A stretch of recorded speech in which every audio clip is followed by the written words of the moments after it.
Salam, Om Swastiastu, Nama Budaya, Salam Kebajikan. Perkenalkan, kami dari kelompok 2 yang beranggotakan 5 orang. Saya Restiwati dengan NIM H05240225.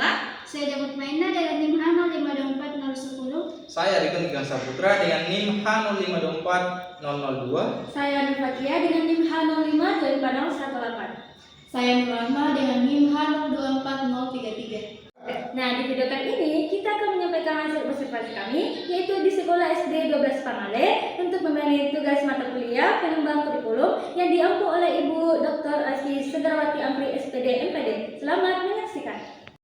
Kurikulum Merdeka merupakan hasil evolusi dari berbagai kurikulum sebelumnya yang berorientasi pada pengembangan kompetensi, karakter, dan nilai-nilai Pancasila. Nah, melalui penerapan profil pelajar Pancasila, kurikulum ini menekankan kebebasan belajar, fleksibilitas, serta pembelajaran yang berpusat pada peserta didik. Nah, landasan filosofisnya mencerminkan nilai kemanusiaan, spiritualitas, dan gotong royong yang sejalan dengan tujuan pendidikan nasional. Nah, dengan demikian, pelaksanaan kurikulum Merdeka di SD Negeri 12 Pangale menjadi bukti nyata bahwa penerapan pendidikan yang berlandaskan nilai moral, sosial, dan spiritual sesuai kebutuhan zaman. Oke, selanjutnya implementasi kurikulum di SD Negeri 12 Pangale dilakukan secara bertahap dan kolaboratif. Guru mempelajari capaian pembelajaran sebagai dasar penyusunan alur tujuan pembelajaran. Melalui kegiatan guru belajar bersama kepala sekolah, proses ini melibatkan diskusi dan penyesuaian dengan karakteristik siswa serta kondisi sekolah. Setelah ATP selesai, guru menyusunnya menjadi rencana pelaksanaan pembelajaran atau modul ajar. Pelaksanaan di kelas dilakukan secara kontekstual sesuai kebutuhan dan gaya belajar siswa, namun tetap berpedoman pada standar nasional. Selain itu, evaluasi kurikulum dilakukan secara berkala untuk menilai efektivitas pembelajaran dan ketercapaian tujuan. Hasil evaluasi ini menjadi dasar perbaikan dan pengembangan kurikulum operasional sekolah di tahap selanjutnya. Nah, selanjutnya prinsip penerapan kurikulum. Prinsip penerapan kurikulum meliputi relevansi, fleksibilitas, efisiensi, dan keterpaduan. Guru telah menerapkan prinsip-prinsip tersebut dalam penyusunan dan pelaksanaan pembelajaran. Hasil observasi di SD Negeri 12 Pangale menunjukkan bahwa prinsip-prinsip penerapan kurikulum yang digunakan sebagai berikut. Yang pertama, kontekstual dan fleksibel. Pembelajaran disesuaikan dengan kondisi nyata sekolah, karakter, dan kebutuhan siswa. Yang kedua, kolaboratif. Penyusunan perangkat ajar dilakukan bersama guru dan kepala sekolah melalui kegiatan guru belajar dengan semangat gotong royong. Yang ketiga, berpusat pada peserta didik. Guru berperan sebagai fasilitator yang membantu pengembangan potensi dan minat siswa. Yang keempat, berorientasi pada profil pelajar Pancasila. Setiap kegiatan belajar mengintegrasikan nilai kemandirian, gotong royong, dan berpikir kritis. Yang kelima, berdiferensiasi. Guru menyesuaikan strategi belajar berdasarkan hasil asesmen awal gaya belajar siswa. Yang keenam, berbasis refleksi dan evaluasi berkelanjutan. Evaluasi rutin dilakukan melalui supervisi dan refleksi bersama rekan sejawat.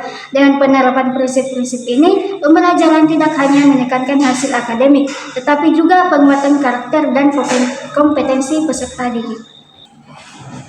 Di SD Negeri 2 Pangale, perumusan dan pelaksanaan tujuan pembelajaran sudah selaras dengan capaian pembelajaran yang ditetapkan pemerintah. Guru merumkan capaian pembelajaran menjadi tujuan yang lebih spesifik melalui analisis tujuan pembelajaran dan menyesuaikannya dengan kondisi serta kebutuhan siswa. Penilaian dilakukan secara menyeluruh, mencakup ranah kognitif, afektif, dan psikomotor melalui berbagai bentuk asesmen seperti tes tertulis, observasi, dan proyek. Evaluasi juga mencabut kinerja guru dan dilakukan secara berkelanjutan. Dengan demikian, keberhasilan belajar tidak hanya diukur dari nilai akhir, tetapi juga dari proses pengembangan karakter dan kompetensi siswa sesuai profil pelajar Pancasila. SDN 12 Pangale saat ini masih dalam tahap penyesuaian terhadap kurikulum Merdeka. Sebelumnya, kurikulum lama pun belum berjalan optimal, sehingga guru memerlukan waktu untuk beradaptasi dengan sistem dan pendekatan baru. Dalam penerapan perangkat ajar, sekolah menyesuaikan dengan capaian pembelajaran. yang diterima dari pemerintah, kemudian menyusun alur tujuan pembelajaran berdasarkan CP tersebut.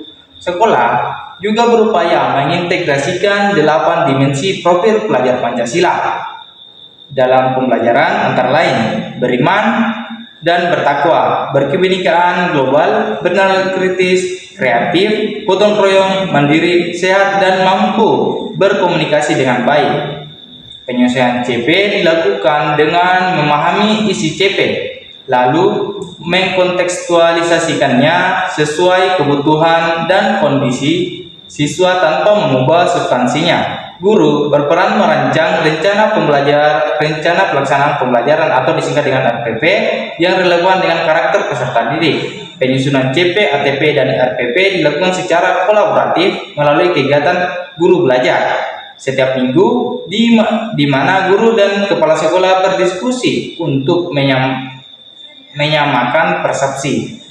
Tantangan utama yang dihadapi adalah pemahaman guru terhadap konsep CP, ATP, dan pembelajaran berdiferensiasi. Namun, kolaborasi antara guru menjadi kunci mengatasi hal tersebut.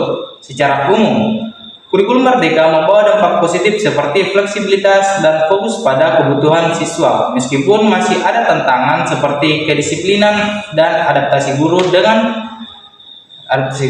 Dengan semangat belajar dan kerjasama, SDN 12 Pangale optimis kurikulum Merdeka dan membawanya perubahan positif bagi pendidikan di sekolah.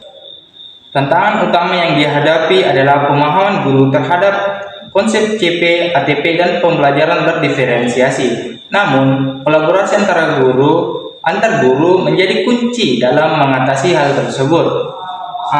Secara umum, kurikulum Merdeka membawa dampak positif seperti fleksibilitas dan fokus pada kebutuhan siswa. Meskipun masih ada tantangan seperti kedisiplinan dan adaptasi guru, dengan semangat belajar dan kerjasama, SDN 12 Pangale optimis kurikulum Merdeka akan membawa perubahan positif bagi pendidikan di sekolah. Nah, itulah hasil video observasi kami. Kurang dan lebihnya mohon dimaafkan. Wabillahi taufiq wal hidayah. Assalamualaikum.